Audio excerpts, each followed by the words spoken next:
Hello, everyone, and welcome to the Chaminwood podcast. Out of the Gloom is still what we're calling this. It's now, believe it or not, it's episode number 6, and I'm really excited to say that because as we talk about, I feel like every week we never really knew if this was going to get off the ground, but now not only has it gotten off the ground, we're not scrambling to find men to fill the seats. They're actually coming to us and signing up, which is really, really cool to see. Doghouse, thank you for getting that up onto the cue sheet. That's been a huge help. Also today, really special episode because in addition to my co-pilot Doghouse, we have as our third man, the man himself, Nantan of the Chaminwood region. We have Picasso as our guest. Picasso, welcome to the podcast. Hey everybody, how you doing? Happy to be here. Great to have you. It's going to be really Glad to exciting have you. to talk a little bit about the region in general, some bigger picture leadership topics, and what that experience has been like.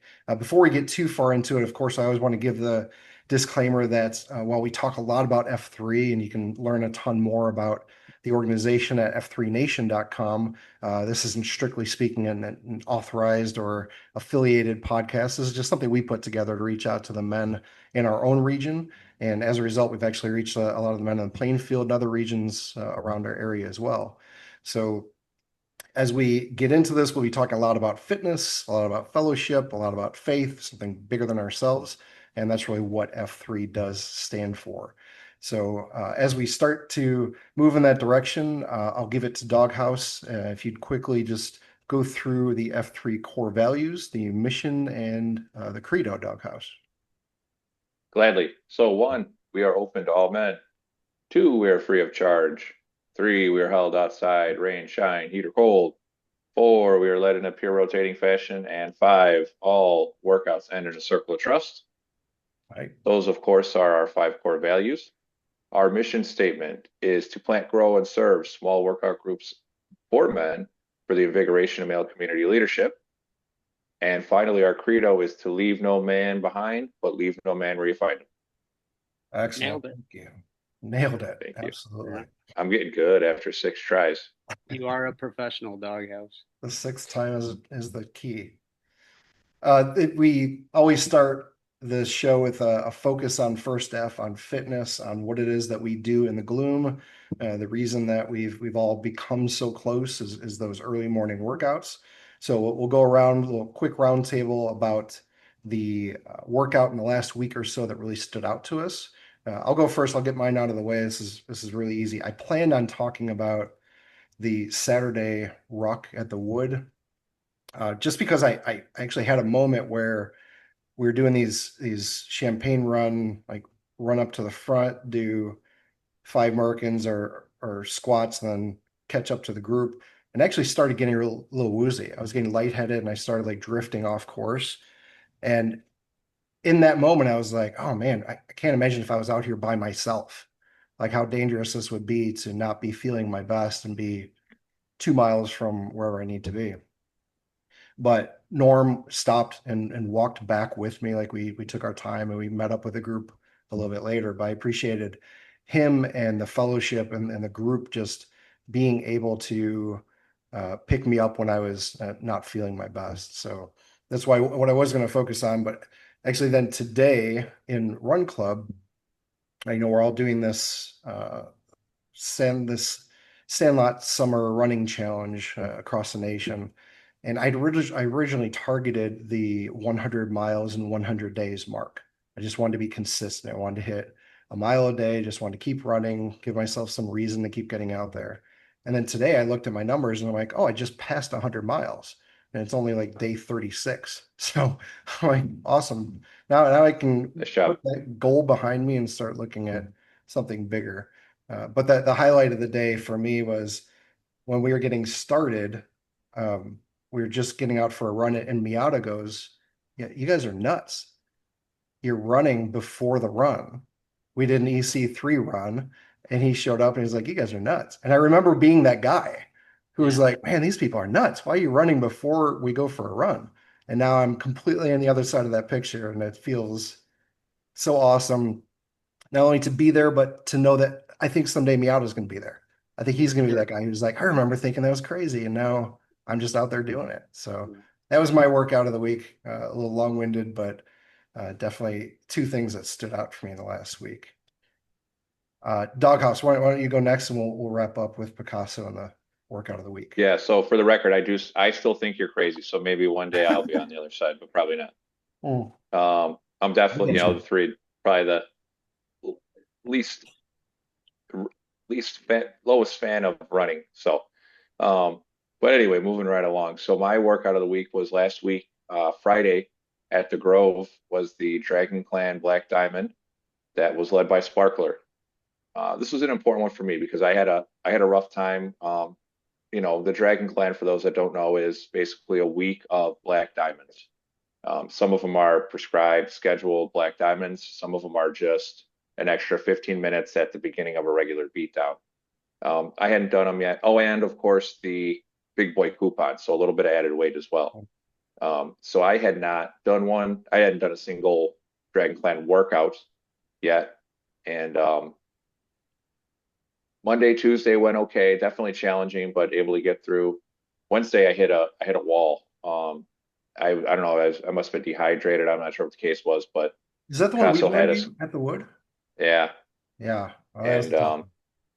that was a tough one. Picasso had us up and down Mount Wood, and honestly, I was pretty down on myself at the end of that, just not being able to finish. That was one of the toughest workouts I'd done, partially by my own lack of planning, but also by nature of the workout itself. So um, getting a little long-winded myself, but I'll try to bring it all back here.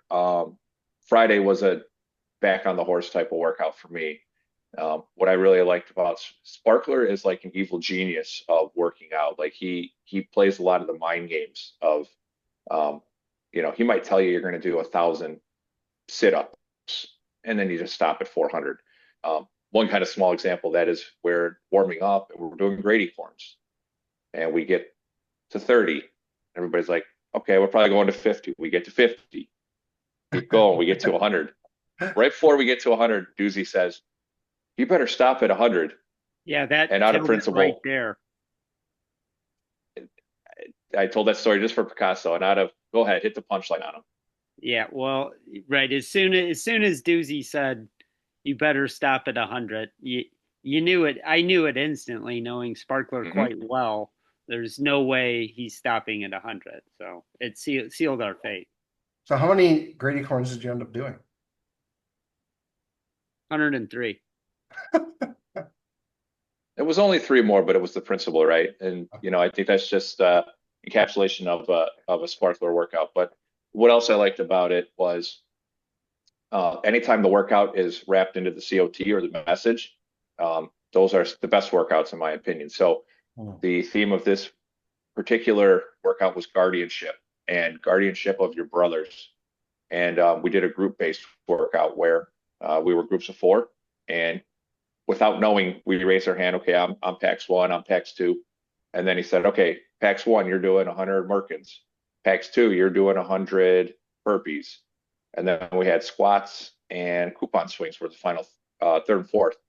And the other three packs they could do nothing. They could, whatever it was, they could do whatever they needed to do to either support the guy doing the 100, whether it was just doing them with them and kind of motivating them, picking them up, getting ready for their own, whatever the case was. But what I noticed, a lot of guys were kind of finishing together, right? Those last few reps getting through, especially the burpees, I know were probably the hardest. But yeah, the concept of guardianship there. And then the second thing there was basically partnered up one on one, and partner A would hold a coupon in some terribly uncomfortable fashion, while PAX 2 would run to, I don't know, maybe a quarter mile away, probably not even, eighth of a mile away and back to relieve him. So there's that added psychology of if you're running for yourself, maybe you're jogging. But when you're running and there's a guy doing a plank with a 45-pound brick on his back, you're going to step your pace up a little bit. So Yeah. shout out to Sparkler, shout out to the Dragon Clan, and that's my workout of the week. So, Awesome. Gasso, what do you got? Yeah, well, similar sorts of things. I would comment on for sure the Dragon Clan and Black Diamonds in general are we the entire week is almost based on uh, when you have to use being a runner, when you have to use the run to catch your breath, when you have to use running to slow down, like this is your resting moment, it's Mhm. awfully challenging. It felt like that was going on throughout most of the week. Um, and anytime you get cues where you feel like you're giving some back in a way, it feels great. Or when you see moments of men supporting other men, moments where you realize you're stronger together, it's great. So in part, like what I took away from the week the most, well, Wednesday, the workout I led, and it wasn't because of the lead as much as what I planned with Grubby. I was real proud to have GrubX bring folks from the regular queue over. We had a timed, we were going to meet up at 5:20, and Which you for know, context, none of us in the other group knew. sure, We were and just like, oh, we're gonna rifle Got carry him. our, yeah, and then we're like, wait a second, we're being tricked into this. We also didn't know how long we were gonna be there. So there was a lot of disruption, just like trusting the process and going along with it. yeah, and it was kind of you were going to be thrown into it blind, and I was quite aware of it, and there was some knowledge that other people were going to come over and support the group and be with the group, and it felt on some level that it was just going to be great to get everyone in front of not only just a black diamond, but a really hard planned black diamond, just to say, look, anybody could do this, Mhm. you know. And so for me, that was the most empowering, one of the more empowering moments of the week, just where it feels like you're giving it away some. Like this is the concept of the hardest we do, and you know what? Nobody should hide from it. Everybody can do it. This is for everyone. Yeah. So that felt great. And then yeah, it probably the exact moment Doghouse mentioned. I already had written down, like I was going to mention that too, because the moment it was 100 Merkins, 100 blockies, 100 thrusters, and 100 swings, I believe it was. Yep. Coupon swings were the fourth.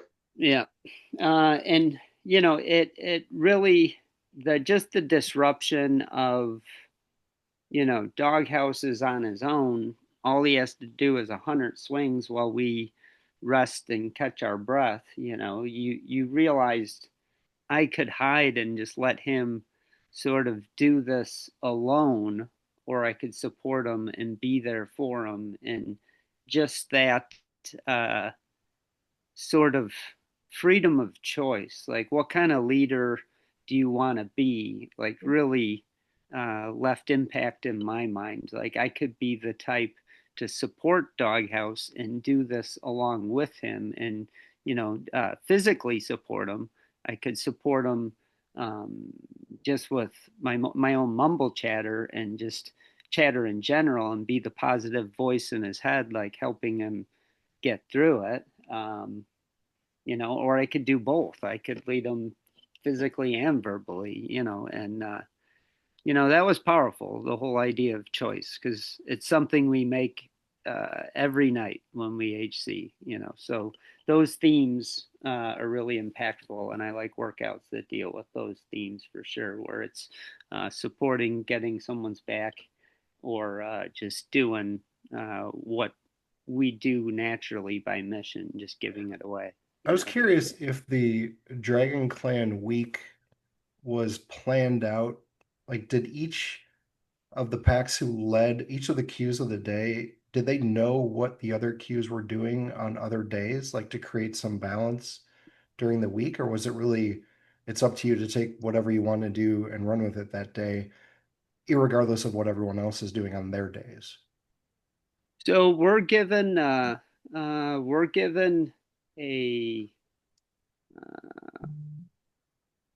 an ethos sort of to run with, like a theme to run with, a virtue, and my virtue was wisdom, and it was something you kind of work into the plan, however you want to work Got it.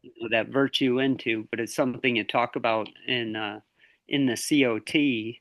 And oddly enough, as far as how you, it's more of a thematic sort of approach. However, you go about getting there, Mhm. um, that's up to the queue. And consequently, we went Monday through Wednesday doing tons and tons of thrusters. And we get to Thursday, and Chum Bucket joked about not doing any regular thrusters. And then he has us doing these things called dragon thrusters, which are even worse, so just lots of thrusting all week long. So, is the first F standpoint, that would be good AAR for next year. Is Depends leads Dragon Clan through its fourth um, edition. Yeah. Well, speaking of the first F, let's wrap up this section with an AO spotlight. A little bit different this time. As I mentioned, having Picasso here as the Nantan, the first Nantan of the Chaminwood region, as we're just coming up on our 1 year anniversary this year. I wanted to hear a little bit, and I want everyone else to hear about how this region came to be, how a region in general in F3 comes to be. I'll share a stat that I was uh, privileged to hear last week, is that right now, every 8 days, a new region is opening somewhere in the world. A Wow. new F3 region is opening every 8 days. Every day, two new AOs are opening somewhere. That's just insane to think about that rapid level of growth. Yet the challenge in some sense is to maintain some sort of consistency, some sort of uh, thread, some through line that still makes this F3, that doesn't let it run off the rails. And I think some of that has to do with this starfish kind of growth that Picasso, I was hoping you could talk a little bit about how this region spun off from previous region, which spun off from its region, maintaining some of that consistency. Like you were just saying, Sparkler was leading a workout here. Well, he's technically a Plainfield guy, but we haven't Sure. lost touch with those guys. So there's this thread that runs through. I was hoping you could give some context for how the region came together and how much work goes into that for the guys who haven't been through that experience and don't necessarily understand all that happens behind the scenes. Sure. Well, one of the uh, April, April, shoot, probably even there were talks in February, and then maybe even March. We started talking about this whole idea of expanding in the southern parts of Plainfield, doing their own thing, and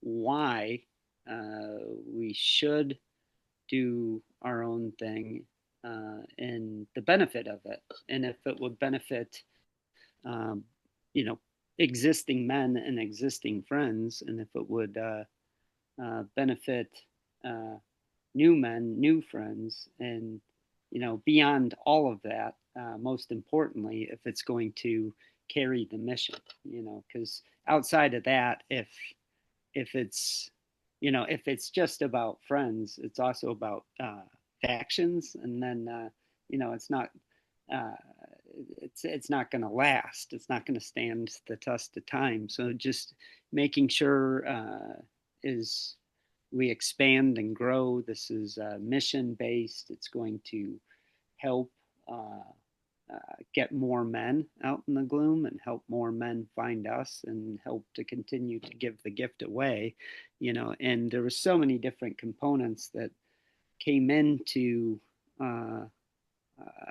what would be the best thing for men of Shorewood, Shanahan, Manuka, and also Plainfield.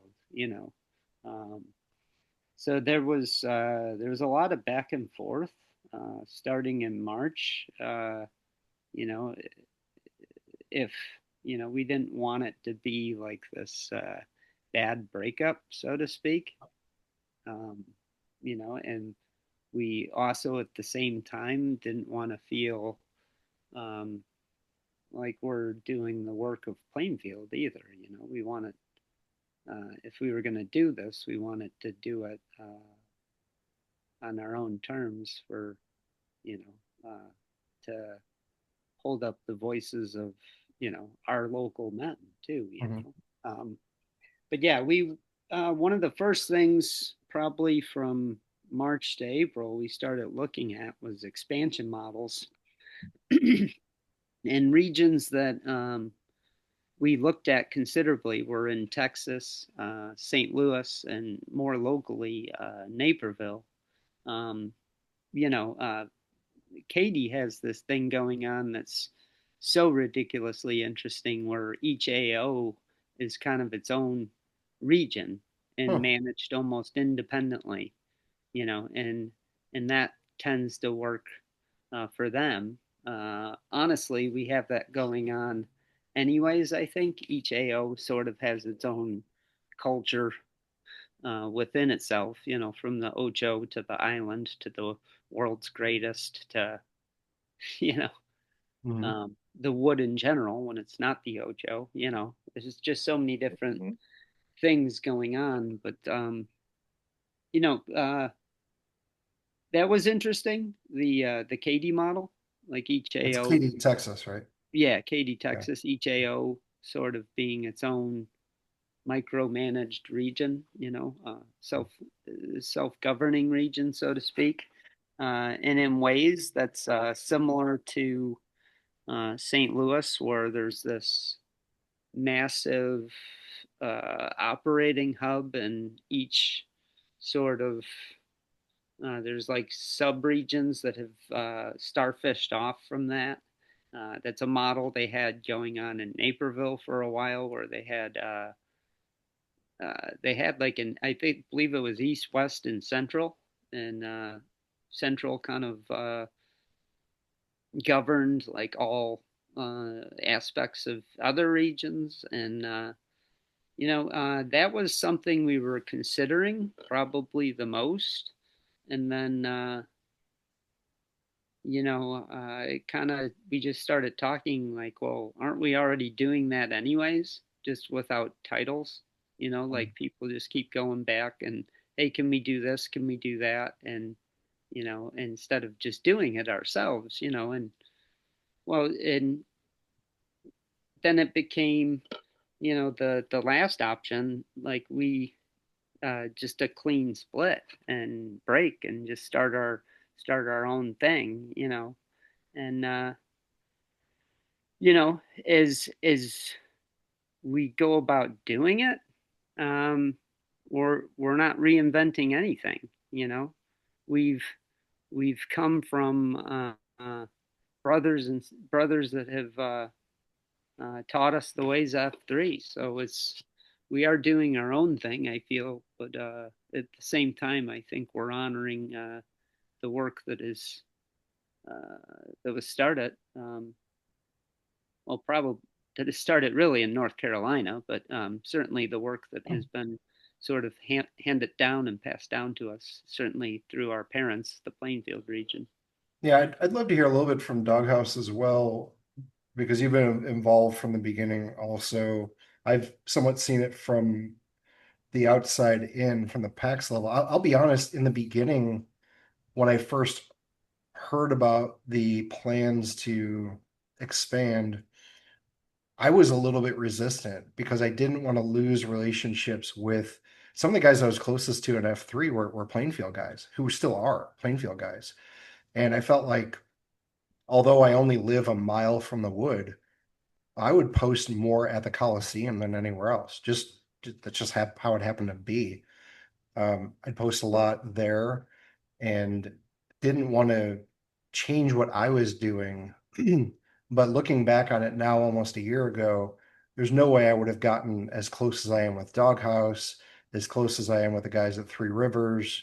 There's no way that I would have dug deeper into this region had we not split off. And I think that's kind of the untold part of where the opportunity is to really figure out what needs to be done in Shorewood, in my hometown, that I wouldn't be doing if I was all the time in Plainfield.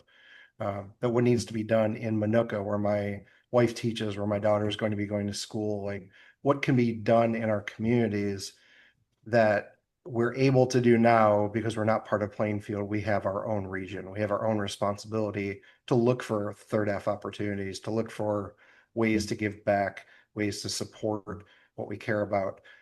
That's happening here. So that was my perspective. I'm curious, Doghouse, what your perspective was as you think back to when the region first started and over this last almost a year now.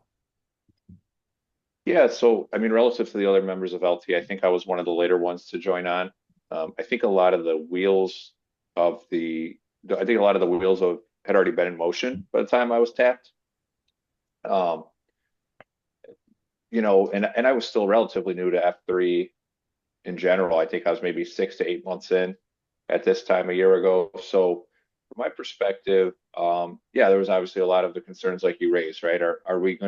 Is it gonna be adversarial with Plainfield? How are we gonna word it? What if, how are PACs gonna identify? Early on we kind of thought, it's important that you either identify as a Chaminwood or a Plainfield PACs. And eventually through some of the uses of technology, I'll get into them in a second, we realized it doesn't really matter what you call yourself. Like, I could live in Wilmington and consider myself Plainfield. I could live in North Plainfield and consider myself Chaminwood. But yeah, I recognize a lot of the need for a new region, and it came down to proximity, right? With the second and third Fs, we'd always had a strong second F.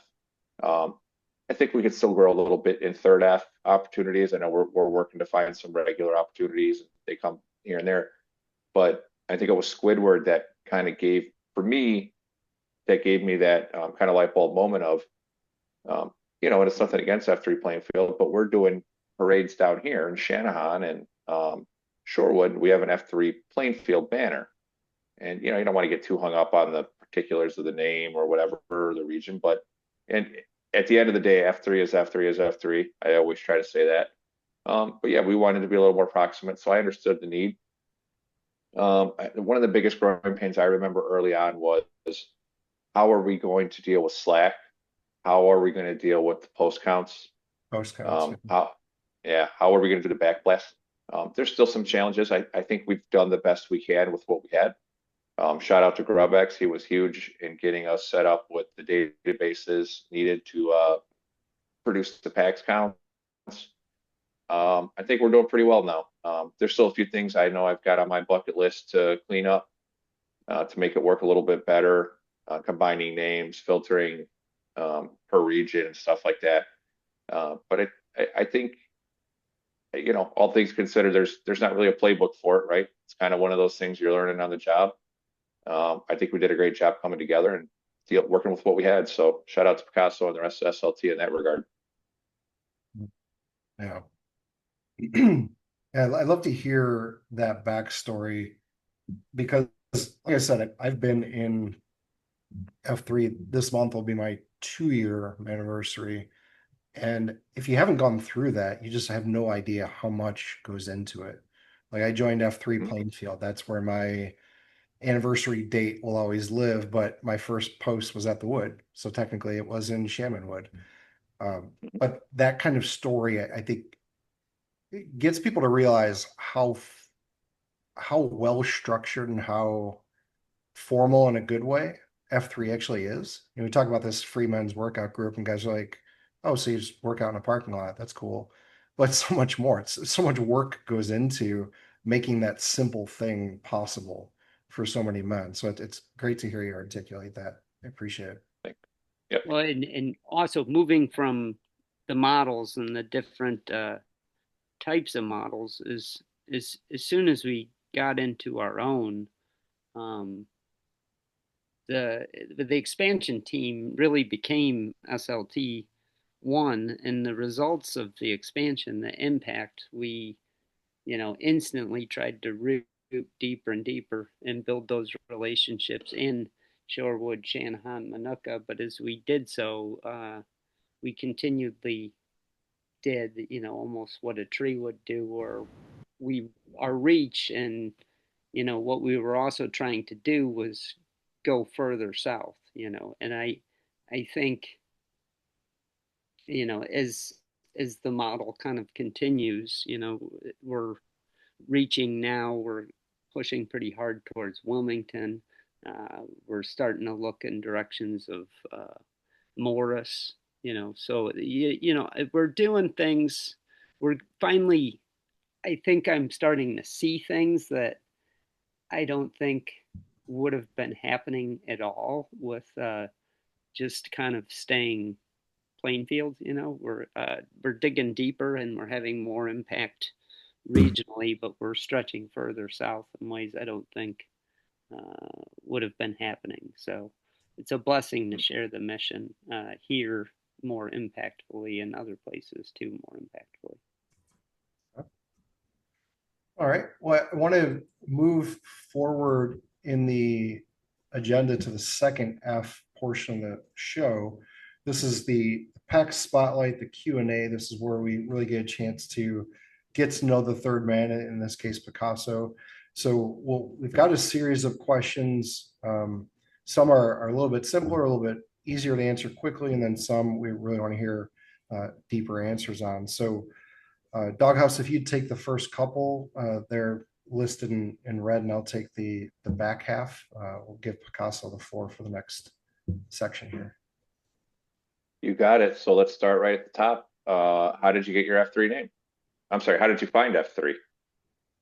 Well, I found F3, the neighborhood I moved to. There was a guy named Pi that was posting regularly on the neighborhood page, and I was running at the time. I enjoyed working out before F3, and my wife kept seeing it and pushing me to do it. And that was on Facebook, right, Picasso? Yeah, Facebook. Well, he'd do Facebook, but he'd do. There's a neighborhood page, a community page for our neighborhood too. Not on Facebook? Yeah, Okay. yeah, that's right. It's the group on, right, the neighborhood group on Facebook. Sure. Yeah. We've got something similar. That's why I asked. Yeah. Okay. Subdivision page. Yeah. So Slack. I'm sorry for my lack of knowledge. Slack is the only social media I use, to be honest. So you'll laugh at this. I have a Facebook account, and the only reason I have a Facebook account is so that I could be following F3 Chaminwood, so we could go live. Nice. I don't. I get Instagram things from people. I'm like, yeah, this is cool. Probably I can't look at it, can't read it. Show notes. Don't send Picasso anything. TikTok, Instagram. Right. I'll never see it. It took me 6 months to get on Slack. Oddly enough, telling me that it took you a long time to get into. Yeah, Slack. I am very resistant against social media. The more you're on social media, the less social you are, I think. But it's I have this thing, but it took me a while to eventually come out, but it was Pi's postings, and then I knew somebody across the street named Bunny Hill who was doing it. So my neighbor was also doing it. So it was a stranger posting, and it was my neighbor saying, come out. And I eventually came out. And then 6 months in, it was another neighbor, 1040 Easy, who kept slowing down when I was walking my 3 dogs and saying, you're coming out, but you're not on Slack. You're not on Slack. You don't get us. You don't get it. You're just coming to workouts. You don't get it, And So eventually I signed up on Slack, and you know, this is funny. My friend Yellow Card came out maybe a month after I started or so, and he invited me. He welcomed me into Slack 4 months after the fact. 4 months after I started F3, Yellow Card put a post out. Hey everybody, look who's on Slack. So that was the start. But I'd say Pi, Planet the Seed, um, Bunny Hill helped me to come out, and then 1040 helps me realize the importance of having a strong second F, actually, Mm. getting to know Yeah. people outside of just workout hours. So definitely a progression into becoming the Nantan. Yeah, slow. It was a You got slow there. sort of peel. Yeah, get there. But yeah. Cool. So let me ask this pop quiz. Do you happen to know your post count today? No, it's over 800. I know that. I do have that number. It's 834. I was I was gonna say around 830, 840. I did, to be fair, just look it up though. So I did not do my research on that. I just looked it up. Okay. All right, next one. How did you get your F3 name? So I'm an artist. I'm an art teacher. Um, and during your first workout, of course, you guys know this. You get your super cool name. Your and as soon as I said I'm an artist, art teacher, it became what do you like doing? And I said painting, and people were like, "Oh, so you like Picasso?" I'm like, "I hate Picasso," and there it is. It's stuck. That's all you have to say. Mm-hmm. Yeah. Interesting side note, Picasso named me at my first at my first post Right. at the Wood. Picasso was there and he helped name me. So he's part of my family tree. Yeah. Sure. F3 family tree. That's awesome. Yeah. Well, All right, last one from. and truly, one of the men that brought Puddles out was also one of the men was in a friends group that that I helped bring out also. So it's kind of interesting. Yeah, Larissa and Millville. And who else was in that group? Um, well, probably just the two were most directly related, but yeah, that was part of. Did your kids play soccer together? Is that how you guys? Yeah. So Yellow Card, LaRussa, Millville, they're all soccer acquaintances that eventually came out, through probably way too many conversations from me, and That's honestly what I'm excited about. Is my daughter goes into kindergarten next year. yeah, All the other I joined the senior class of 2038 Facebook group because they were organizing like kindergarten get-togethers this summer so that my daughter could meet other kids. sure, And it's all women. Everybody in the group is women Wow. except for me. I'm the only dad in this group. So I'm excited to meet other dads, to meet other men in the neighborhood, in the community who I'm going to EH them really hard as soon as I meet them. Hopefully don't scare them away, but yeah, hopefully get some new men out into the gloom sure, from Shoreland. sure. And at first, and I've never been great at um, selling things, doing the whole sales pitch and that. So my first couple attempts at EHing were not really all that great, and I've gotten considerably better at it. Just realizing like nobody cares about you and what you're saying because you're trying to give this away. This isn't about you. Think about what it's given you, Mhm. and why wouldn't you want to give this to somebody? It's such a blessing and such a gift. Like, and it when you have that mindset, it's so much easier. And Bree constantly, my wife constantly is like, "Would you just leave them alone? They don't they don't want to do it, and I That's great. see through the impact, like what it's going to give them. Like, they're negative all the time. They need to be around these positive guys.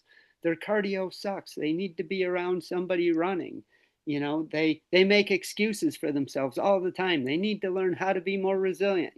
Whichever aspect, I'm constantly seeing it. Like, this is why so and so needs F3, and it's a gift.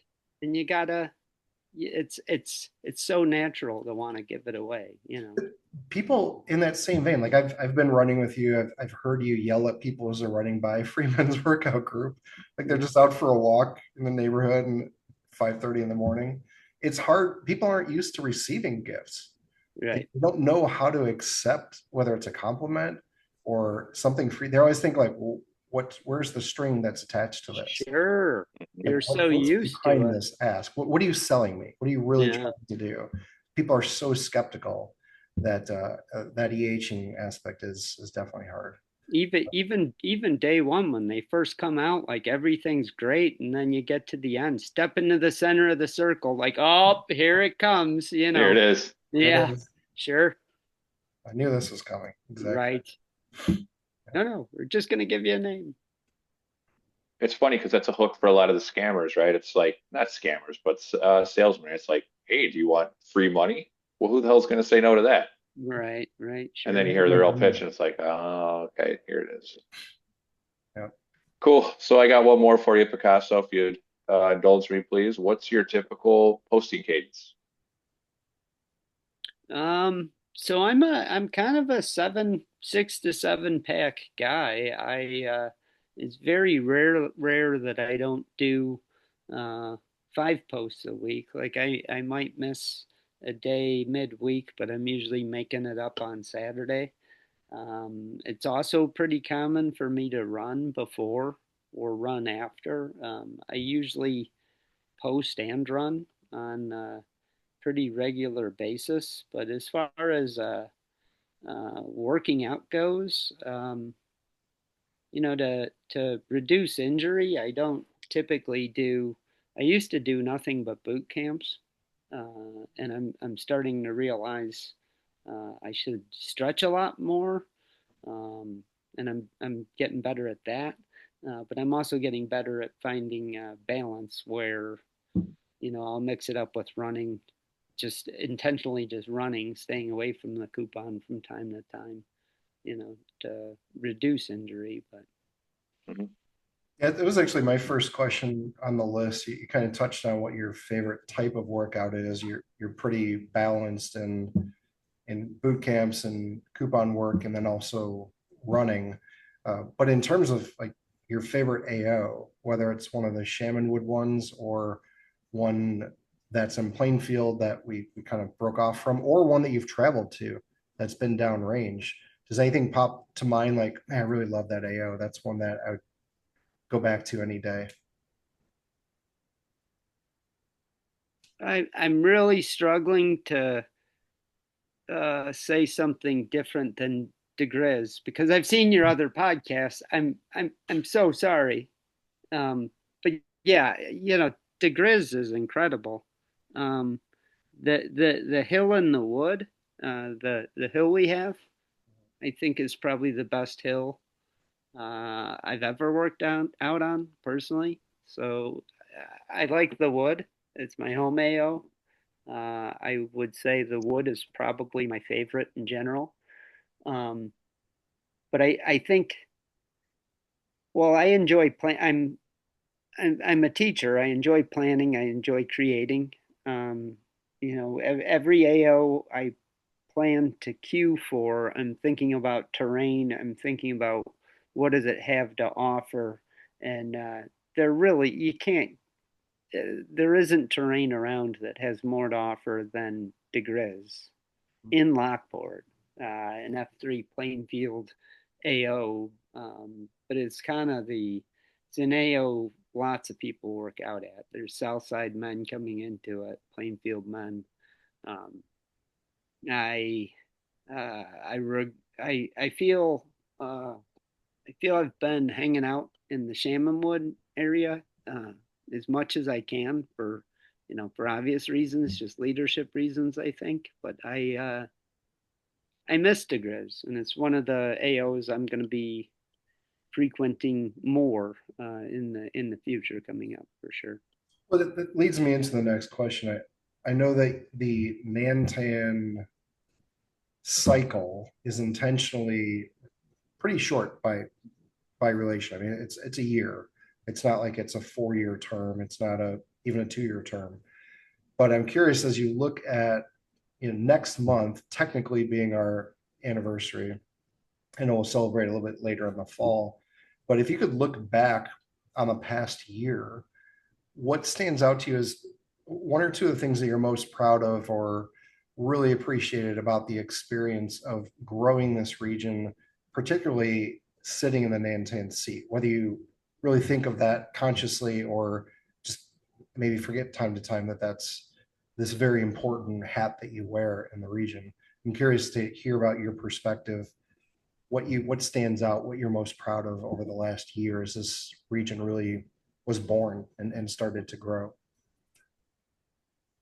Um, I think it's uh, seeing the success and impact that others are having. I don't typically look at it like what am what am I getting out of it? It really is, as a leader, a role that has to be incredibly selfless. Um, what am I doing with my time to make it better and make things better for others? Um, and that's kind of the role I think that I have when it's my problem and my job to support everything. So it kind of went from at first, honestly, it felt like people were asking me, if they could do this and do that, and asking me for things when I knew my role should be like I don't enjoy having an authoritative position. I enjoy leading by example. Uh, I enjoy um, leading in ways that help others be who they're supposed to be and help others become who they're destined to become. So the role of Nantan became more enjoyable when uh, I went from a place where I had to find answers to a place where I'm just more of a guide and helping others to find answers, and more so just reminding others like, this isn't about me, it's about you, and you're the one who's free to lead, and, there's been so many different things that I've been proud of from uh, Millville really rebranding and doing an excellent job with Black Diamonds Mhm. to really leading pushes with lift clubs there to watching Latte take over as this incredible site queue to watching you develop and harness your own strengths with writing, to be honest, Puddles, and watching you really embrace, your own gifts and watching Ricola kind of create different things and lead the Chaminwood Open and really run with different things to just watching men come in and accelerate in general, and that's been cool to watch happen, and you know, I'll say I think I sent you a message a while back, just spur of the moment thought that there are so many different types of leaders a person can be. And to hear you talk about the like how you're not really interested or drawn to an authoritative leadership role, I think is perfectly well put because knowing you in this role I would say the thing that you brought was exactly what this region needed.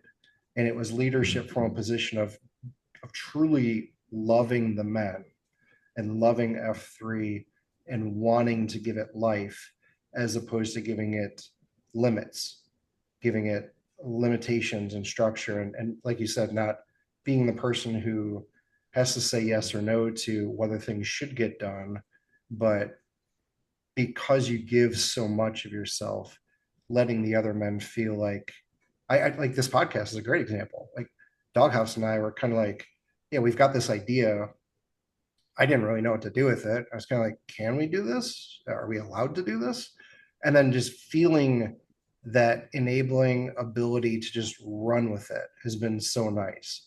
And it's something that I think so many men our age don't get that freedom in whether it's work or whether it's other areas of our life. We don't necessarily feel that we're free to lead the way that we are here in F3. That's been my perspective of you as a leader and what we're building based on that legacy here in Chaminwood. Well, and continuing that too, um, one I don't there's several people that like Dilly Dilly and Bluegill both. I regret as a Nantan, I regret not reaching out to them at all since I started my own role. Like I honestly figured I'd be on the phone like once a week to those two. And probably between those two and soft hands, I'd say I'm closest to soft hands. Just surprised I'm not reaching out to him left and right. In ways, I wanted to do my own thing, and figure out the type of leader I should be for this region.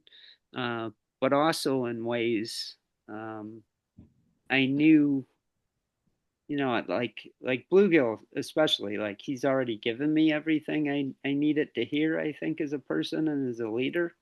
And as a legacy leader, he was probably one of the better ones of just leading with love, and as Q Source would say, and I suppose his spirituality itself would say, legacy leader, the ultimate one is Christ. If you're not leading with love, you turn around and no one's there anyway.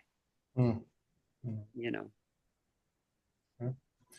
Oh, I have one more question. Really is the big question.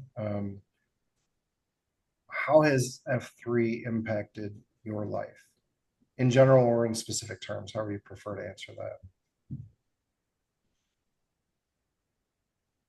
I've become more confident as a person. Um, I think I think it's made me more resilient, and I think that's probably one of the gifts that it gives most people. Like I can do anything after I've went through that workout, so to speak. Um, it's opened up my eyes a little bit more to uh, humanism, I suppose. Um, you kind of get into your ruts and work and in your personal life. Like nobody out there gets me other than the family that I'm creating and have chosen for myself. And then, you find this F3 thing and this workout thing, and it's like, no, there's actually lots of people that get me and lots of people out there like me that also uh, need me and need this, and certainly all the lessons, everything in the gloom is just it's a microcosm of life. You get outside and it's all relative. The macroscopic picture. Everything we do in F3 is life. Mm-hmm. You know, Well, um, and some of the things I struggle with the most. Um, I try to keep, my family's the center, of my concentrica is what we call it, right? The center, and it shouldn't be. Um, Christ should be my center. The spirituality should be my center. I tend to make my M my center. And that's not great. I tend to put too much valuation in F3, and that kind of clouds my center a bit too. But it's there's so many different things that it has given me um, that that relate to life, and consequently, it's somewhat why I think we all work to find ways to EH others, to keep paying it forward, so to speak, because we realize what we have and we realize this gift. Absolutely. Yeah, I appreciate you going into that detail. That's, I think, the kind of vulnerability and the kind of transparency that a group of men don't typically share with each other. Right. That's I most of the men I've met in the gloom, I never would have met otherwise. And I only know them through the lens of F3. Like very few men like LaRussa I know outside of F3. I knew him before F3, but like I don't know Picasso outside of F3. Like I know there's other, like, you existed before this, but just to see how it's impacted your life and how you articulate that so well is really nice to hear. That brings us to the end of the second F. We've got some announcements. I know it's a really, really busy summer. So from the info only channel, from this list, Doghouse, if you take this section and if there's anything else we need to add to the conversation, please let's do that as well. Yes, I mean, we did it last night, but I think it's worth a quick shout out as we record on a Tuesday. The first of the month barbecue was moved up a little bit to last night. We had a good turnout, about 20-25. So that's always a good time. June 30th at Three Rivers. And our next event coming up will be Friday, July 18th at Three Rivers. And that will be our CPR training. We have Stay Puft coming down from I almost said Stay Puft coming down from Marshmallow. Wow. Stay Puft is coming down from Naperville. And shout out to Stay Puft. Appreciate you coming down. Second one here is a little bit self-serving, but let's shout it out. The podcast has been added to queue signups. Anybody who wants to get on the podcast can sign themselves up. Details are in the hashtag podcast channel. And finally, we got a couple summer parades coming up, a couple to a tree. The pre-blast will be coming up soon. I'm going to try to get the HC sign-up sheet up soon, but we've got Catfish Days in Wilmington. That'll be Sunday, July 27th. We've got Crossroads Festival Parade in Shorewood. That'll be August 3rd. And finally, on August 10th, Sunday, we have the Three Rivers Fest Parade in Shanahan. And just to be clear, there's Chaminwood banners that we'll be marching with it for those? We will have the Chaminwood banners. They're sitting in my garage. We will have them. Nice. Okay. That's great. Awesome. Okay. They will not say Plainfield. We've got other things going on in Plainfield. I know their Convergence, their annual big event is coming up soon. I know they've got a golf outing coming up. We'll try to incorporate some of those things in the next couple of weeks also. I'll close really quickly with a COT. This is actually something that I saw in my social feed, which Picasso, I know you mentioned your natural aversion to it. I tend to get so much inspiration from the accounts that I follow, from things that are put in front of me on social media. And it's things like this. Like there's an image of an iron bar. It's 1,000-gram iron bar. And it says that the basic value of this iron bar is around $100 if you wanted to buy it. However, if you use it to make horseshoes, it could be worth $250. If you use this iron bar to make sewing needles, it could be worth about $70,000. If you want to make watch springs and gears, this same iron bar could be worth about $6 million. But if you make precision laser parts like the ones used in lithography, it could be worth $15 million, the same iron bar. So the point of all that is that your value isn't just in what you're made of. It's mostly in how well you use what you have. I thought that was so powerful. It made me think about Wow. F3, about being free to lead, about, every one of us has, for the most part, the same lifespan, the same time here, the same abilities. But what we do with those is really where the value comes from. And we shouldn't allow anyone else, ourselves included, to limit us by saying to us what our value is. That's really up to us to determine how we use our time, how we use our talents, how we use our treasures, how we use our opportunities to give value to the world and to create that. So I'll leave it there. We have, as we always do, an opportunity to sign off in the F3 way. So we'll do that. I will go first and get us started. I am Bill Skaronsky. I'm 46, and I am Puddles. John Kreis, 41, Doghouse. Doghouse. Doghouse. My name is Jeff, 46, Picasso. Picasso. All right. Thanks very much, Ben. I'm going to stop recording, and we'll talk again soon.